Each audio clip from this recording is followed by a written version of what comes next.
Hi, everybody. We are live. I'm here with Lisa, the other Lisa from Ocean Balance. Yay! Hello, everyone. Today we are Lisa in the Kombu Jam. I've been waiting all week to say that. I love it. So, you know that people our age are going to get it, right? Only. Exactly. Whatever happened to them, anyways? Who knows? So this amazing product, Kombu, well, I mean, I've actually been cooking with Kombu for quite a while. And I actually have Top Chef to thank for that. Don't know if you remember Top Chef Masters, Douglas Keane, who's a chef from here in California. He must have cooked every single recipe with Kombu. Oh, that's awesome. So, oh my God, he was insane about everything had Kombu. I swear, I was surprised his cocktails didn't have Kombu. Everything had Kombu. So I became, I became aware of this amazing, lovely ingredient that most Americans, we have no idea what it is. No idea. And yet it's like the chef's, I'm going to screw this up, chef's secret, because it has so much umami. So much umami. So much umami. It's Mother Nature's MSG. I mean, it really is. It just imparts so much flavor. And it just brings out the flavor of whatever it is that you're cooking. And Lisa, you were really right in a post that you made that it's not salt.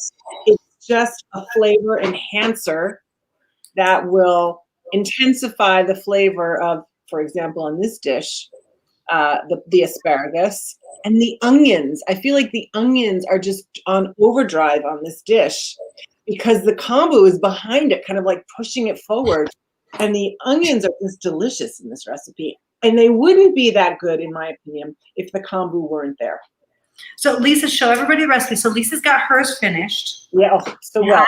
I'm cooking while we're talking. But here it is. It's really yummy. So you can see I didn't have rigatoni. I just used a penne. But it's got this lovely fresh asparagus and these wonderful thin slices of red onion that just really make the whole pop. And the kombu is in the background, just making everything happy and flavorful. It's delicious. It's amazing. So now people will often tell me, oh no, I don't like seaweed. Right. But that's because their only experience with seaweed has been sushi. Right. And they probably just don't care for the nori rolls, which have a texture to them and their own unique flavor. My daughter happens to love it. A lot of people love it, but some people don't. But that has nothing to do with kombu. No, it's a very different seaweed. So sushi is made with nori, which is a different strain. Kombu has many different names, one of which is saccharina, which has the word sugar in it, right? So it's also called sugar kelp. And it definitely has a sweet floral flavor. And it's not a seaweed that you're going to use to wrap your sushi in, but it is a seaweed that you can use to wrap your fish in, for example. So one of the things that I love to do is to take a slab of salmon and wrap it in kombu and then put some lemon slices on top and then let it sit overnight in the fridge. And it kind of cures it. You're kind of moving towards a gravlax type thing. And it just gives it all this great flavor. And if you want to take it to the next level, you can then cook the salmon in the oven, still wrapped in the kombu. And you're gonna have this incredibly flavorful salmon with nothing else than the seaweed. And then, you can add whatever you want to the top, but you've already done so much to the salmon just by using this wonderful, wonderful sugar kelp. It's just the best ingredient. And it's used not only for curing fish, but it's also one of the main ingredients in dashi, right? Dashi is the base for miso soup. And so to make dashi, you're basically boiling water with not even boiling, you're simmering water with some seaweed in it. Take out the seaweed, then you add either bonito flakes or mushrooms to give it some flavor. And then from there, you stir in your miso and you're off to the races. But if you don't have the kombu, it's going to be missing something. It's going to be missing that depth and that umami richness that you love when you eat miso soup. So I've got it right here. So I have boiled my pasta with the kelp. I don't know if you can see that in there. So I boiled it in, and I'm going to now discard this one. So this is, I took a big chunk off. I took a rather big chunk, actually. So this is it after it's come. So when it comes out of the package, it's beautifully dried. And we talk about the look. See this? I don't know. This camera is not the best. I'm looking at a better camera. But so you can see this white stuff here. Lisa, what's the white stuff? So that's the dried salt and sugar. And that's, you've got really delicious kombu if you've got that on there. It's just all that natural stuff from the water in which it grows. It's just dried on. It's so good. It's so good. And that's actually why they call it sugar kelp, right? That's how it got its name. Yeah. And so I took it, I kind of unwrapped this package, I pulled a little piece off. Lisa was kind enough to give me the advice that I could cut it with scissors, which I've never done before, but made it neater. And I plopped a part in and just boiled the pasta. Lisa and I were just talking about the fact that this recipe came from the New York Times. Saw it on the front, on the cover of the New York Times. Came to my inbox and went, oh, yeah. Oh my gosh, I have to cook this. And you know, great asparagus, just in season right now. So it's a great fresh ingredient. And kombu, what a great way to use kombu. People use kombu in their chicken noodle soup. Oh yeah. It just boosts the flavor. So everyone who thinks it's only for dashi, it's only for Asian cooking, you are wrong. No, it's everything. Good for stock. You're right. It's just so good for stock. It's just going to pump up that flavor. And the other thing that it's great for is beans. Yes. So, you know, we have this Heirloom Bean and Grain Club, which is wildly popular. And do that much. And I'll tell you, I've been cooking all the beans every single time with a big chunk of kombu in there, and it makes such a difference. It does. Again, it doesn't impart any flavor on its own, right, but the beans just are, they start off amazing and they get even better. And it's think of it as a catalyst, and it's just helping. And behind the scenes, it's also making those beans more digestible. So it's easier on you and your gut as you're digesting them. And it's just, it's a brilliant way to cook. To, you know, beans are so good for you and nutritious, but sometimes they can have those side effects. Cooking it with the kombu just gets rid of it. And you've got all the nutrition that you want. Yeah, it's amazing. So I threw my my pasta back into the pot here, and I'm going to add my cream. Yep. Here. I'm going to add my cream, my heavy cream in. I need another jar here of my heavy cream in. And then I'm going to let that with my onions and my garlic. And the onions are so important.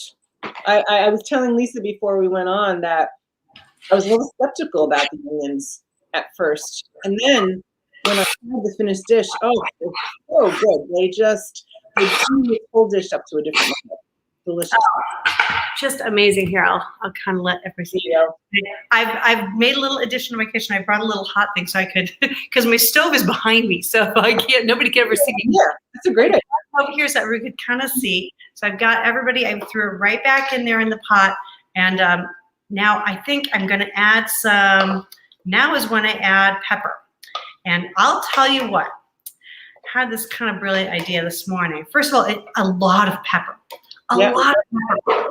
Add more pepper than you think you need. It's this we're talking about. It's almost a cacio de pepe. Now I don't know about you, but I never measure pepper when I'm freshly grinding. No, neither do I. Just put on a lot. Who's that Uber person who's like grinding it into a bowl and measuring? Really, who's doing it? So just a lot of pepper, more than you think you need. Like I'm gonna put quite a lot in here. Yeah. And at the end, I decided this morning, this is one of those things, this is how I work. Waking up in the middle of the night going, oh, I know what it needs. First of all, I think I'm gonna try some cherry tomatoes later on, because I think that might also be a great ingredient, because tomatoes also have umami. Lots of umami. Yep. So I've also got this great smoked pepper. Oh, nice. I think a hit of that just at the very end might also give another layer of flavor. And you know, I'm sitting here, I cannot believe we haven't, you know, cheered yet. So I'm going to do a little cava today. Right. I mean, usually I'm all about the cocktails, but today, Lily Dog loves the kava. That's my dog. She loves her bubbly. So here we go. All right. So cheers, Lisa. Cheers. Ocean's Balance is one of the very first ingredients we added to Foodocracy. Gosh, was it 3 years ago? Gosh, so long ago. A long time ago. It was a Long time ago. We met at a trade show in Los Angeles. Yeah. And you guys already understood the importance and the benefits of seaweed, and you were early subscribers to it. And for those of you who don't know about seaweed, so seaweed is such a great story. It is one of the most nutrient-dense plants on the planet. It grows in the water, obviously. So by growing it and cultivating it, it's a zero input crop, which means it needs no arable land to grow. It needs no fresh water and no fertilizer.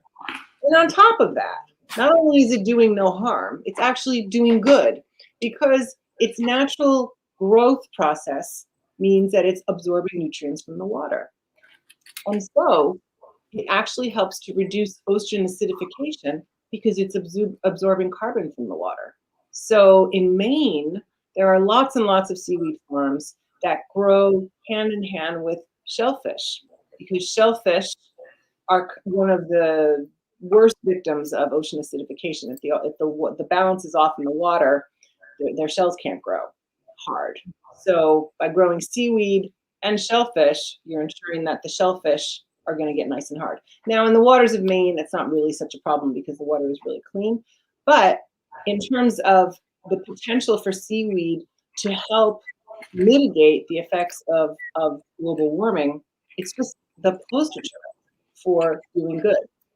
So super healthy, it's a natural source of iodine that most people don't have enough of. And if you don't have enough iodine, your thyroid isn't working right, and you're tired, you can't digest properly, it's not a good thing. So having a lot of iodine in your system is a good thing. It's also a natural source of potassium, calcium, magnesium, iron, vitamin B6, vitamin B12. An amazing, amazing food. We like to call it, on top of calling it Mother Nature's MSG, it's also Mother Nature's multivitamin because it's just so incredibly good for you. And in Maine, it grows abundantly, but ever mindful of not harming that abundance. In Maine, there are lots and lots of seaweed farms. So we at Ocean's Balance, we sustainably harvest some of the strains that aren't yet cultivated on a commercial scale, and then we also grow. So sugar kelp is one that we grow. And it's just a wonderful industry because a lot of the people that we work with to grow the seaweed are actually fisher women and fishermen and lobster women and lobster men. And by working with them to help them set up their farms and farm seaweed, they are diversifying their income because seaweed kind of grows countercyclically to the traditional fishing season. So during the winter is when it grows, which is terrific. They already have all the equipment because they have boats. They're fisherwomen, so they have boats. And they're on the water doing what they love. So, cultivating seaweed is helping to maintain the way of life that so many in Maine have grown up in and want to continue. So it's just a win-win-win. And in terms of just your diet, vegetarian diets, this works well. Vegan diets, this works well. Climatarian diets, it's a great choice. And climatarian diets are becoming a thing, and we embrace it because we recognize the importance of choosing food that will enable the planet to continue and just changing the food model because it is broken and it does need to be fixed. And seaweed is a great solution to that problem. It is. I could talk about seaweed for hours. I love it. And when we first got to know you and got to know seaweed, I've read some statistics that most Americans in our diet, we don't understand seaweed. We think it's the stuff you wrap sushi in. But even those who do, even those who grew up maybe in an Asian family or on one of the coasts where they were exposed to it, a huge percentage is imported from Asia. 5%. 95%. So just think about the size of that carbon footprint, right? Just huge. And it grows abundantly in Maine. So those Maine is some of the coldest, cleanest, pristine water on the planet. And it's local compared to importing it from Asia. So, you're eating seaweed from waters that you trust, and you've made a much smaller carbon footprint, and you get to make yummy dishes like that. That looks fantastic. Look at this. So now I've added I boiled down to my heavy cream and my pepper and my onions and my garlic here. And now I've added the rice wine vinegar. Now I've added this rice wine vinegar is from a neighbor of yours, American Vinegar Works. I need to put you guys together. So he makes micro batch vinegars in the Boston area. Oh, cool. He's not too far from you guys. And he just the nicest guy, but he makes these lovingly crafted, and he just came out with his rice wine vinegar, which is amazing. As we all know, all vinegars start with a spirit, and he starts with a really premium spirit. This is from a Junmai Sake from California that he starts with. And he makes everything very slow in small batches, lovingly. This has such a delicate, beautiful flavor. So I added that, and I'm gonna taste a little bit. I'm betting I'm gonna want to add a little bit more, so. Yeah, I put more vinegar in than the recipe called for because I love rice vinegar. Yeah, I think it could use a little more brightness in it for sure. And then the other thing I think it could use is a little salt here. Yep, definitely salt. A little salt. And then, a little more salt. And then, I know I've added quite a bit of pepper, so there's quite a bit, but I'll tell you what I'm going to add at the very end. This smoked pepper, because I think that's also going to add like a little layer here. And then I'm going to go for the final flourish here. I'm going to plate it so that I can get it going here. Hang on. I got to plate my bowl here. Plate it here in my bowl. And then I'm going to add the furikake. So talk to me a bit about what furikake is. Right. So furikake is a traditional Japanese seasoning for rice. And furikake, to my understanding, translated from Japanese, means to sprinkle over. And so that's how we chose the name of our version of furikake. We call it seaweed sprinkles. And it's a wonderful thing. And apparently in Japan, you need to entice kids to eat rice. So that's what the furikake is for, is to help kids eat rice. We use it on everything. Oh, so you got the spicy there, right? And so I'm going to use the spicy, although I got to say, I'm torn. So I tied all of them. So there's 3 flavors that they have. Currently, I'm expecting more eventually, but bonito, which is the most traditional flavor. So most Americans, if you've ever been to a poke bar and you went to the end of the bar and they say, do you want this thing in a shaker with some sesame seeds in it? That's furikake. Exactly. And the bonito is closest to that. So that's the most traditional in that regard. Then you've got this lovely spicy, which is the one I'm like you, Lisa. I'm a spicy girl. So I use it on pretty much everything. I put it on everything. Yeah. Everything. So there we go, a little spicy on there. But the other one I think would be interesting on here is the shiitake. You can see we use a lot of it because it's almost empty around here. So my husband swears by it on his veggie burgers. Oh, good for him, yeah. It just adds that almost meatiness to it, So it's just got that nice addition. So yeah, look at this. That looks delicious. It's almost as mine that I've been eating while you Yum. Bon appetit, everybody. This is so good. Bon appetit, everybody. So everything is on the website. You can grab it all. And we've got the recipe on the website. So you can grab the website recipe for this, which is just an adaptation of the New York Times. The New York Times, he added toasted sesame oil, which I omitted because I found the sesame oil to be a little overpowering. But feel free to try it with sesame oil if you want to, toasted sesame oil. And the other thing about toasted sesame oil is not necessarily 100% a clean ingredient because the toasted sesame, but it's fine. Like, I love it, but I like it better without myself. Lisa liked it better. That looks so good.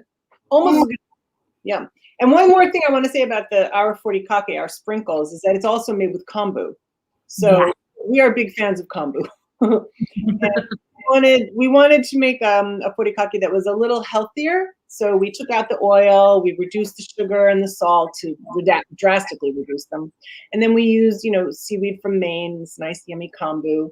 But we've given it the good flavors that you expect from a furikake with the bonito and the spicy and the shiitake. And they're great. They're a lot of fun. They're very versatile and they're wonderful and just like this. They're fantastic. Oh, great on avocado toast. Really, really good on avocado toast too. That's my every other day. Yeah, always. I mean, it's just delicious and so clean label too. If you ever pick up a jar of furikake from the Asian market and you look at the ingredients, you're going to find dextrose. You're going to find all kinds of not so clean label stuff in there.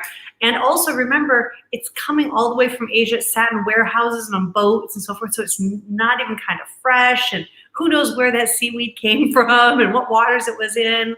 So I just love having a version of this that is clean label, made here in the United States, pristine clean waters with a really eye towards our health and the health of our planet. So, well, bon appetit, everyone. Have a great week. Yay! Lisa and I are gonna hop over to Instagram here in a minute, so you can always hop over and join us there too. We're just gonna eat and talk more about seaweed. So, bon appetit, everyone. Have a great week. Bye, everyone. Bye.